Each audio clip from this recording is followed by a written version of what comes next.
Warning, incoming game over. Warning, incoming game over. Well, that didn't go to plan. Game over, Edmonton. We are live. Oilers fall 4-3 after their first game from the holiday break. It's Avry Lewis-McDougall here at the controls. I got a guest today. It is the one, the only, Preston Hodkinson from Daily Hive Edmonton to break things down with me. Preston, how you doing, good sir? Welcome back to the show. Yeah, no, doing well. I could be doing a little better after that game, but happy to be on.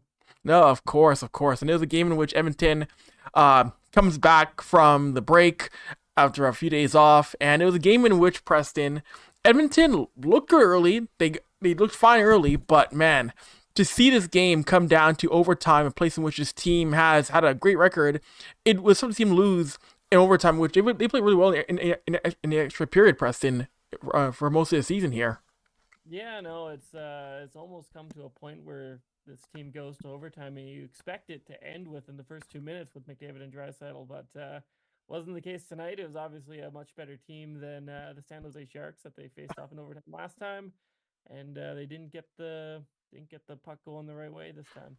No, they didn't, but I do want to say the one thing with the fact that, yes, Edmonton did lose a tough game. Someone who has once again gone into hyperdrive, and there's a tie in there for our flagship show we'll get to in a second, hyperdrive hockey, is Leon Draisaitl. In a losing effort, he's got a 10-game point streak, and Leon Draisaitl is someone, Preston, who I firmly believe this year is the best player in hockey right now. Oh yeah, no, it's funny. I think a lot of people that don't follow the Oilers think Draisaitl plays second fiddle to Connor McDavid, but that couldn't be more untrue this season. If I were voting for the Hart Trophy right now, he might be the top guy. Obviously leads the league in goals. He got another point tonight for, like you said, a 10-point streak or 10-game point streak. Yes. And he looked good once again. They even had him out there in the last minute without McDavid, which I thought was a curious decision. But hey, you can't doubt Leon Draisaitl right now. No, exactly. You can't do that. And one thing about this team is that, of course, we've seen Draisaitl playing well. He's in talks. We've seen him in the conversation for being a Rocket Richard winner, a guy who could contend for the Selke. Other guys tonight who stepped up in a major way. I mean, the scoring started for Edmonton. We saw Kasperi Kapanen getting his fourth goal as an Oiler for this season. He's been a solid midseason addition, and once again, you see Kapanen go to the net, drive hard, and get rewarded with a point, Preston. Yeah, no, I sent it out on Twitter there in the game. I think Kasperi Kapanen has been an excellent addition to this Oilers team. I didn't expect much of him when they claimed him off waivers from the St. Louis Blues, but he's come in here and has done a great job. He's been exactly as advertised, brought a lot of speed to that top six when Hyman and Arvidsson were injured. And, I was a little worried when he was demoted down to the third line tonight that maybe he would kind of disappear into the background, but that's not been the case. Great play to get to the net and to notch his fourth of the year there. Mm-hmm. And you mentioned how people didn't think much of Kapanen coming into the Edmonton's roster. It kind of reminds me back in 22-23 when this team brought in Klim Kostin, how you heard those same things. You'd be like, oh, what's this guy going to do? Is he going to bring all that much? It was a bit of an afterthought when he came in. And you're seeing, I mean, it's not one for one, but that kind of discussion of what's this guy going to bring has kind of died down after a few games. We saw it with Kostin, you're seeing now with Kapanen. Yeah, and well, he's a skilled player. Like, he didn't go in the first round of the NHL draft for nothing, right? So I think it's a case of a guy with a high draft pedigree who couldn't quite make it work in Toronto. He's been flipped around a while to a few different teams here, and now that he's in Edmonton, and they're playing him in a spot that looks good for him. It's kind of a similar story to Vasily Podkolzin. Mm-hmm. Yeah, those two have been wonderful aspects. And you mentioned Podkolzin, a guy who had an assist again as well. He's another guy who had a point tonight, and I've said it before on this show, Preston, how he's proven people around the league, especially those in Vancouver, hey, I'm not destined to be a bust. Give me a fresh start, and I'll show you what I can do elsewhere in this league. Oh yeah, no, I think and I've said this plenty to you over the course of the season.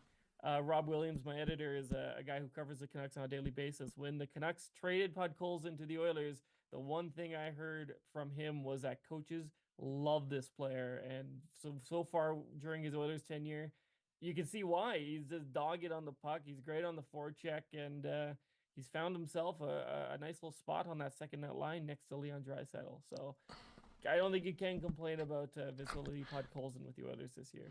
No, exactly. And what else you can't complain about is hyperdrive hockey. Shift into hyperdrive hockey and get ready to have some fun with your news source for all the biggest stories in hockey, bringing a unique style of broadcasting and commentary with a Quebecois flair. Hyperdrive hockey combines top-tier hockey analysis, big stories, pop culture, and a fun atmosphere that will drive debate, make you think, and more. Join Max Van Hoot, Daphne Melwolf, Kevin Larmé every Tuesday and Wednesday for your fill of the hockey world. Watch on YouTube or on the Game Over Network channel, or subscribe to the podcast on Apple, Spotify, or Amazon, and head to our website, thegameovernetwork.com, for more. And Preston, this is a game in which we mentioned the good of Kapanen, and we mentioned the good of Draisaitl, the good of Podkolzin, but someone that this team tonight just struggled to contain was Quinton Byfield. Byfield got the Kings on the board. Byfield got the overtime winner. He's someone who his game has come together quite nicely now under Jim Hiller, and he's become a bit of an Oilers killer as of late now, Preston. Yeah, he's a guy that has been a little bit of a late bloomer. I mean, second overall, sometimes you expect that guy to come in right away and make a direct impact, but it was a tough few first seasons for Byfield, and man, does he ever look good now. Like, he had a breakout season last year, and he's continued that into this season, and he was all over this game. You noticed him on the ice every single moment, and there was a reason why they started him in OT, right? Like, he was out there on the opening draw against Draisaitl. And of course, he scored that winner. So yeah, no, Quinton Byfield is gonna be a scary player for this Oilers team, especially if it gets to a fourth consecutive playoff series between the Kings and Oilers. No, exactly. 1 second here. I see you got Ash in the chat. Ash from Game Over Edmonton as well. Gonna turn your mic up. I think you're a little bit low. So yeah, we're gonna turn your audio up here for a second. Technical issues. That's the beauty of it. I'm not a technical guy. I play one on TV. So that's, hang on. So hopefully Preston's audio is now a little bit better now. But you're right though, and one thing I like about Byfield, Preston, is that the Kings didn't give up on him, because I saw a few times people were saying that, oh, is Byfield a bust? Is his prime over? Should the Kings move on? But he's found a way the Kings have found a way to keep their faith, keep their trust in him. And one of his biggest advocates was Jim Hiller, even back when he was playing for the Ontario Reign. Hiller said last year that, we stood by Quinton Byfield, we saw his game, and now you're seeing him become that true top 6 guy in LA. No, yeah, no. Well, Byfield's the big one for the Kings there, but they've also done that with Alex Turcotte as well. Obviously, he's had injuries kind of plague his professional career so far, but now he's in the NHL. He's playing games and playing meaningful minutes. So, no, the Kings, for all their faults that I think their management has made over the past few seasons, I think they've done a great job with sticking with Byfield as well as Turcotte to a lesser degree.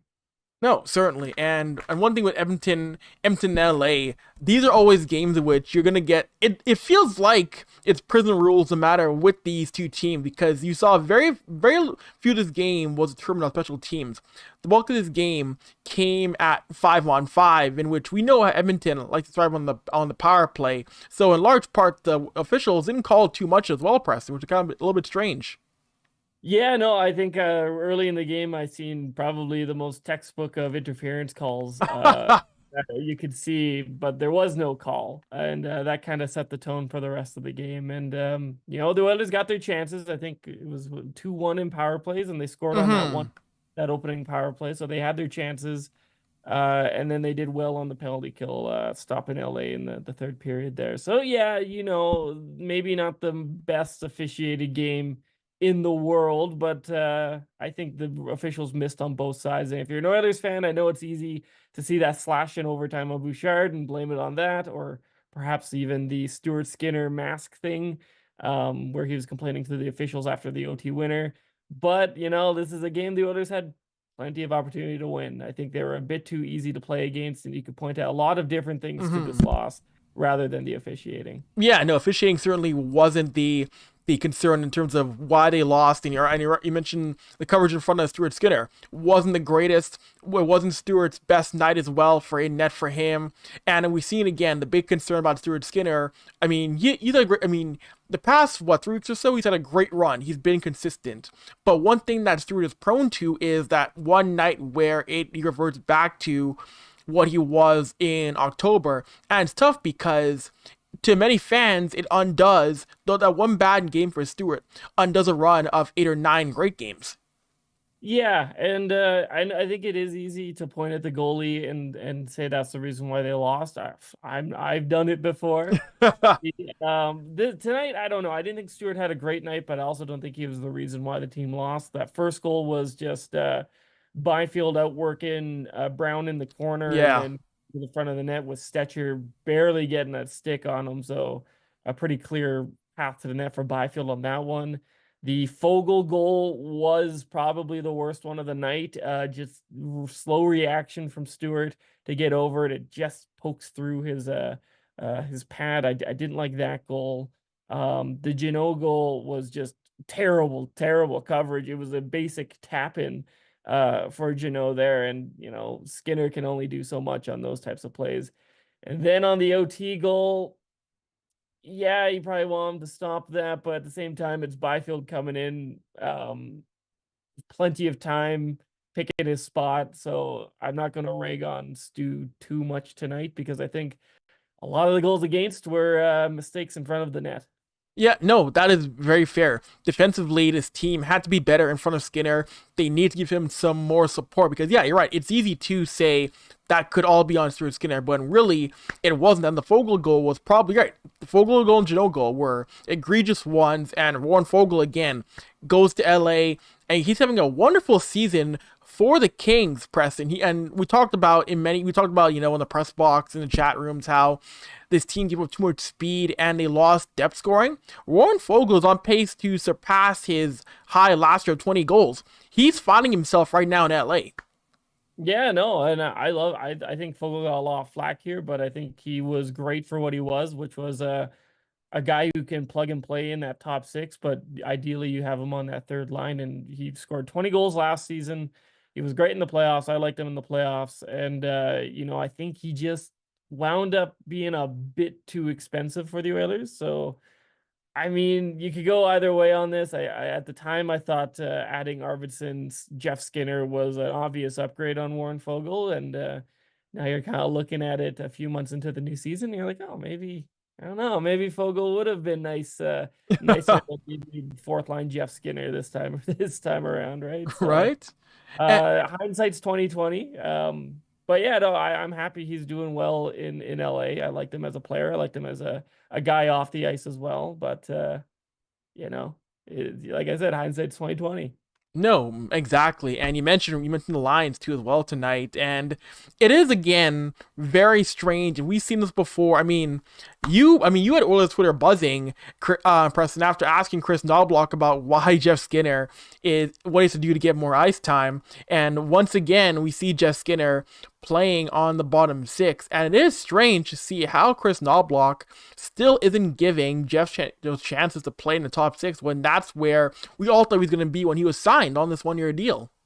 Yeah, no, I don't know. I think Jeff Skinner is the type of player that he's all offense and minimal defense. And when you put a guy like that in the bottom 6, he's not going to look good because the bottom 6 is mostly defending, right? So you want to put him with players he can succeed with, and so far I don't see that happening under Knobloch with Jeff Skinner.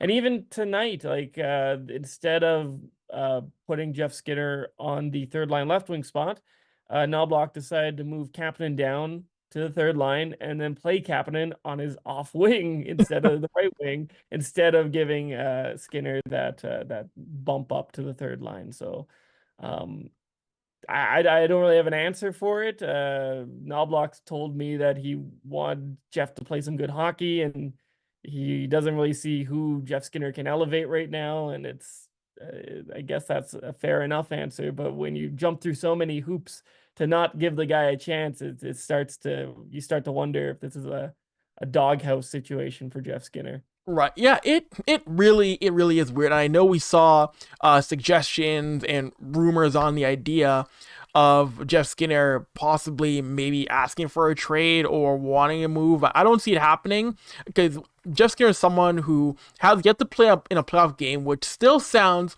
absurd for a guy who's been in the league that long to play in zero playoff games. I think Jeff wants to be in a market where he can play in a postseason game, and I think he wants to make it work at Edmonton before considering a deal. Yeah, I don't know. He does have that no movement clause Hmm. in his contract. And I get it's a contract year, and I get that he's playing, fourth line minutes right now. But I don't know. I don't see you're trading him from a very low value, and then he probably will only waive to a playoff team. And Hmm. that point, I don't know. It could happen, sure, maybe. Nothing's impossible, but I would probably lean towards that being very unlikely. I think Jeff Skinner will play out the season and will eventually get into his first NHL playoff game in an Oilers sweater. No, exactly. I will definitely agree with you on that one, Preston. And as we go to the second period here on Game Over Edmonton. Remember, y'all, like, subscribe, and comment on all the Game Over NHL videos, every channel. We're in all 7 NHL cities, and make sure you support us because we want to make sure there's more content for you to come as the rest of the NHL season moves on. So, Preston, I do want to ask you after I know a tough 4-3 loss, but I got to ask you, who in your mind so far in this game and in this season, who's been your most underrated Oiler so far this year, Preston, in your mind? Who's been the guy you're not seeing get enough love, be it from the fans, the media, et cetera, on this roster? I don't know. I think he's gotten plenty of love. My mind went straight to Brett Kulak, Mm, a guy that doesn't, you don't notice him a lot, but he does a lot of good things on the ice on a daily basis. And it's rare that you see him make a mistake that's very obvious. Like I yes. know everyone will talk about Evan Bouchard and how he makes that obvious mistake every once in a while. You don't really see that with Brett Kulak. Then again, you don't see the amazing offensive skill that Bouchard has with Kulak either. He's just a very steady guy. I think he's done wonders with Nurse when they decide to play him on his offside on that second pair, and when he's not, he's a magnificent third pairing guy. And hometown kid from Stony Plain, Alberta here, and I think I think this has been his best season yet as an Oiler. No, totally. And even tonight as well, he's been once again. Even tonight, he's been one of the more stable D men. Doesn't make mistakes, and we've seen the season before. We've seen the season. He's also shown a bit of an offensive side, which isn't his game, but he's found a way to score more than a few times. Preston. Yeah, no, and we've all seen how he elevates his game in the playoffs. I think every single year he's made the playoffs here in Edmonton, he takes that game to another level. So if he can do that again this year while he's already playing so well, that's going to be a big point in Edmonton's favor once the postseason comes. Yeah, absolutely. And you mentioned a name that gets a lot of traction, no matter good or bad. Evan Bouchard had a tough game in overtime. Had a mistake in overtime that could have directly resulted in that Byfield goal. And you're seeing again, Press, even online right now, you're seeing the people coming out for the pitchforks with that dang Evan Bouchard, you cost us the game. Nah. It's like, I mean, yes, there are areas defensively at times where Evan Bouchard, even though there are times where you might say, that was tough. But stats show he is getting better as a defender, and he still overall makes this roster better. And I feel, Preston, there is still too much flack on M. Bouchard even this year here. Incredibly true. I agree with you wholeheartedly. There's way too much flack on Evan Bouchard. He is one of the league's premier offensive defensemen. Yes. Make a mistake every once in a while? Absolutely, he does. That's going to come with a young defenseman who plays upwards of 20, 22 minutes a night, right? Like, he's not going to have a perfect game every single night. And the amount of positives he brings to the ice it outweighs the bad by a significant margin. And while he did make a mistake in the overtime period, it didn't end up in the back of his net. No. That was Ekholm, Henrique, which I have thoughts about Henrique if we get to it, and Nugent Hopkins that were on the ice for that goal against. And I also found on multiple LA rushes throughout the game, those rushes died because Evan Bouchard had a good stick, or he Yes. stopped rushing its tracks. Like he turned the puck the other direction. And that happens multiple times every single game. And we never hear about how great of a defenseman Evan Bouchard is because everyone wants to dwell on a goal against that happened a game or two ago. Like, I don't know. He's far from the Oilers' problem. I think Daniel Nugent-Bowman, the Athletic, recently in like one of the like Christmas gifts for every single NHL team, the item he picked for the Oilers was signing Evan Bouchard to a long-term contract, which is absolutely the path they should go with this player. He's like I said, he's one of the league's premier offensive defensemen and can move the puck like only few can in this league. So yeah, I don't know. I'm not on the Evan Bouchard hate train. I'm on the exact opposite. No, I am a big Bouchard guy. Well, you mentioned right there. I mean, great segue right there. Adam Henrique, someone who was playing overtime, and I was a little bit confused as to the overtime deployment because Adam Henrique, depth guy, good guy, great guy off the ice, good foot soldier for this team, but not a guy I would have deployed in overtime. I'm not sure why you saw him out there in the extra session. That sequence with him, and you're right, that with him, Nuge, and Ekholm, that was what cost them this game. That was just a little bit confusing on Knobloch's part as to why he was deploying Adam Henrique in overtime. Yeah, and Chris Knobloch is a coach that I can't doubt anymore because oftentimes he'll make a decision that I'm a little like, oh, I wonder why you're doing that, and then it'll turn great, and he'll press all the right buttons, and the team will win. This is a rare instance where I seen Adam Henrique out there in overtime, and I was very confused. He had a horrible night in regulation. He was -3 in regulation, wound up being -4, -4 in with the overtime goal as well. And overtime is a fast man's game. Overtime is a battle of attrition, Yes. back and forth up the ice. And Adam Henrique is in contention for being one of the slowest players on this team, alongside Derek Ryan and Corey Perry. So I don't know. I can count like 7 other players I would have wanted out there instead of Henrique. Like, why not put out Podkolzin, Connor Brown, Kasperi Kapanen? Like, Yes. those guys I would have put out instead of Henrique. And not only that, like you put out, or Knobloch put out Henrique alongside a tired Ryan Nugent-Hopkins and a Matthias Ekholm, who have already been on the ice for about a minute at that point. So you got a very slow Henrique and exhausted 93 and 14 on the ice. The results are obvious. Of course, it ended up as the OT winner with the LA Kings with those 3 on the ice. I didn't understand it. I thought it was very confusing, and like you said, cost the team the game. No, exactly. And I'm sure he'll get into the road trip, but for more analysis, when Game Over ends next Monday, make sure you tap into Game On as Graham Mosimann. He's got you covered with all the coverage around the NHL. In 10 minutes or less, Game On is your way to get updated on everything in the NHL, Monday through Friday on the Game Over Network channel and in podcast form. You can find that all on the GameOverNetwork.com.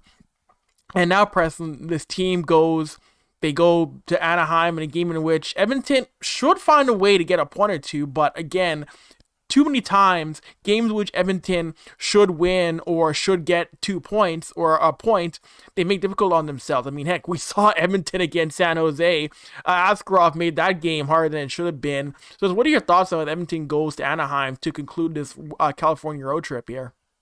Yeah, well, yeah, they should win. It should be an easy win. By all accounts, the Oilers are much, much, much, much better than the Anaheim Ducks this season. Like you mentioned, we also thought that against the San Jose Sharks, and Yaroslav Askarov put on an absolute clinic. And the Ducks have a guy over there that can put on a clinic as well this season. Lucas Dostal has been incredible with the Anaheim Ducks, and I wouldn't be surprised if the Oilers had another tough night getting a goal against a young upstart goaltender. Yeah, that's been the theme for the Oilers forever and ever on, man. It's been getting goal lead by a young goaltender, a young up-and-comer, win, lose, or overtime loss, some way, somehow. Edmonton doesn't have, they lack the ability to bury a young goaltender. It's always, a 2-1 game or 3-2 game where the opposing goalie puts up like 54 saves somehow. Yeah, and I don't know. I haven't checked their roster in a little bit. I don't know. Is there a former Oiler on the Ducks who could score like tonight? So I don't know. People are going to be upset about this loss tonight. I think you look big picture here. The Oilers are 8-1-1 in their last 10. They're tied with the Los Angeles Kings for second in the Pacific with 45 points apiece. It's a blip in the schedule here. They've been playing good hockey. I thought they probably deserved to win this one. And all they can do now is take the point, go into Anaheim, and hope you win the game you're supposed to win. No, exactly. And of course, gang, remember, overtime's coming up soon for your questions, your comments, so get those ready here before we wrap things up on Game Over Edmonton. That's a good point, is that this team right now, this team, Preston, is in striking distance of the division lead. They're in that dogfight with the Vegas Golden Knights, and we'll see where this team is after they play Anaheim and after they wrap up the year against Utah, because even though, once again, same old, the team ahead of them had a massive lead, they're finding ways to cut down that division lead once again. The big thing is now, can they stay in that divisional race come March, come April? Yeah, no, there's lots of hockey left. A lot can happen between now and the end of April and when the playoffs start.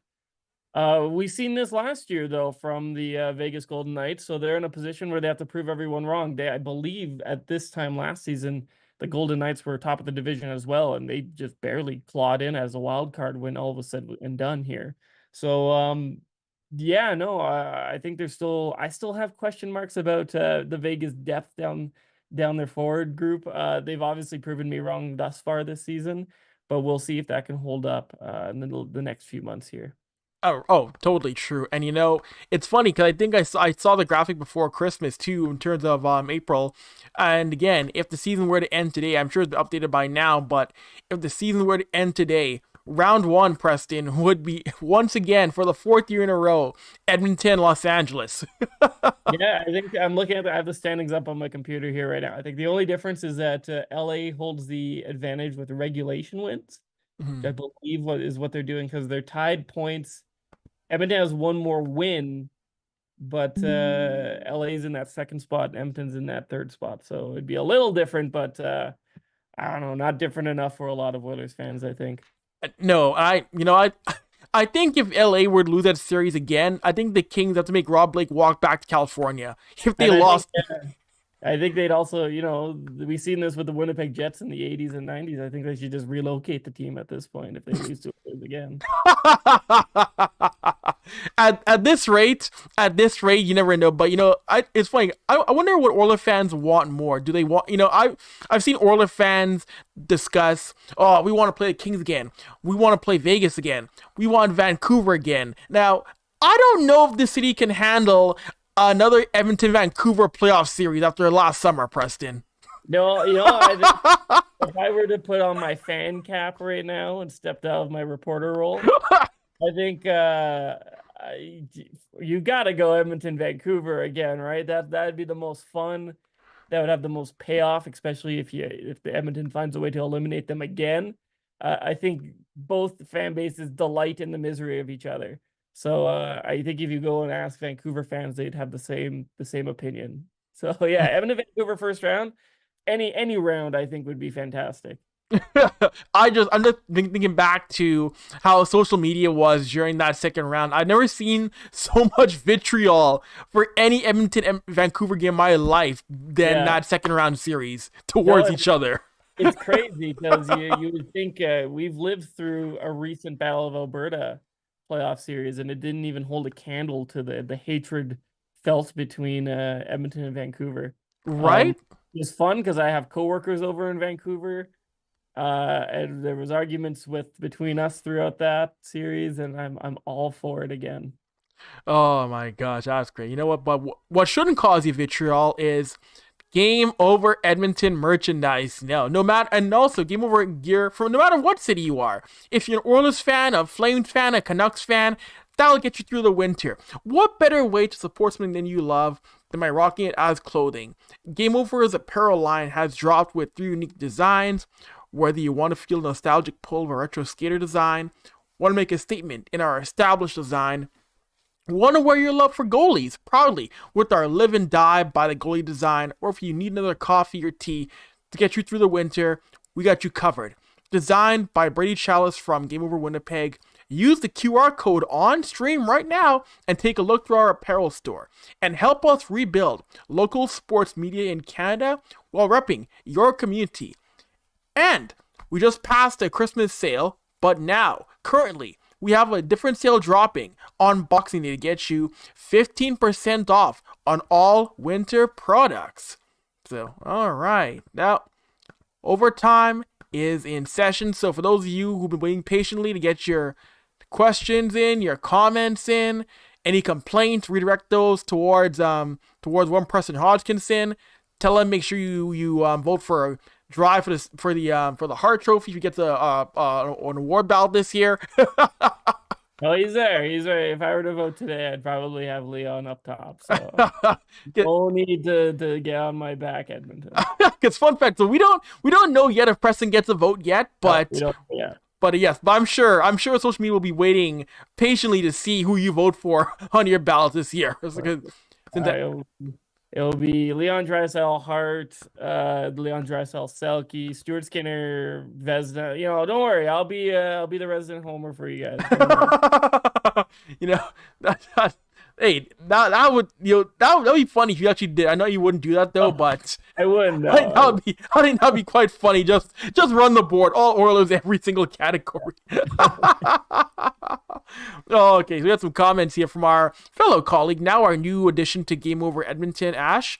Ash, he made a comment agreeing with, I think, all of us, how Ash was disappointed in Henrique's 3C, especially in overtime. I mean, that was a collective thing again. We don't want to get too hard on Adam Henrique, but yeah, just the overtime decision there. That was a winnable game. That was a winnable session. It was a rare mistake for a team that going into today was 7-2 in overtime, Preston. Yeah, I can't really figure out what the logic was behind that decision by Knobloch.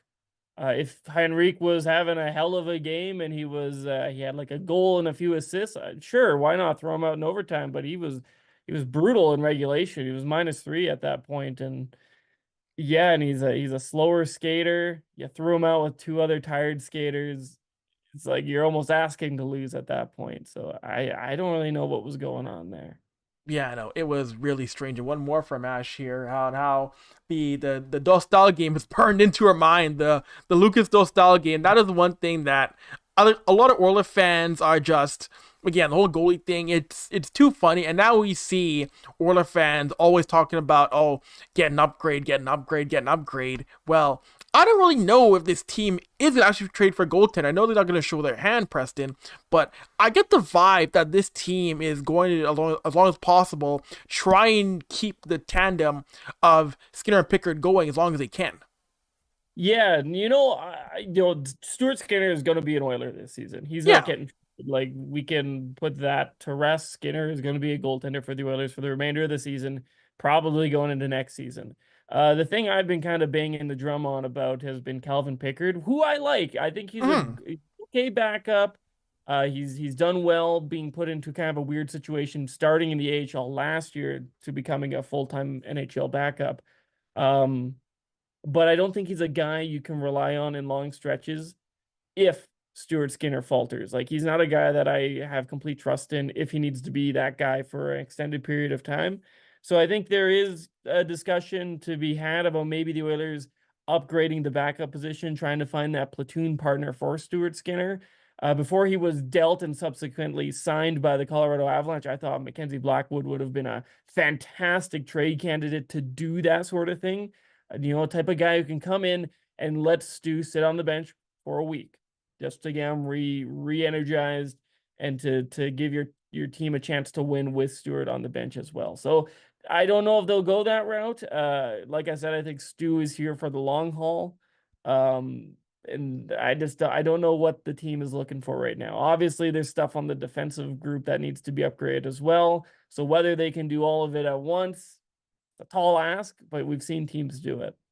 No, we certainly have. So you don't want to poo-poo the idea too much in terms of what this team may look forward in doing. And before I let you go, Preston, I do want to ask you, so where can people find your work? Where can they find your social media? Where is everything dropping for you, good sir? Yeah, so you can find me on Twitter. That's where I do most of my chatting and my hot takes and whatever have you. Yeah, so you can follow me on Twitter at NHL Hodgkinson. That's HODGKINSON. And then all my work, I write almost daily for Daily Hive Edmonton, which is dailyhive.com at their sports page called Offside. So you can find me there writing Sunday to Thursday, and then every once in a while I have some stuff on Friday and Saturday as well. Nice. Good stuff. Good stuff. Gotta get you back on. Preston, you're always welcome to jump on Game Over Edmonton. I'm sure maybe one day people will get you on different Game Over shows across network. Yeah, no, I'm happy to provide the Edmonton viewpoint, no matter where it is. Nice. Awesome. All right, gang. So I am back again tomorrow night, or tomorrow afternoon, sorry, after the Oilers take on Anaheim. Anyways, we're out of here. Like always, follow us on Game Over Network. Follow us on Blue Sky, Twitter, or Instagram accounts. We're here helping revive sports media in Canada. Until tomorrow, we're gone. Later.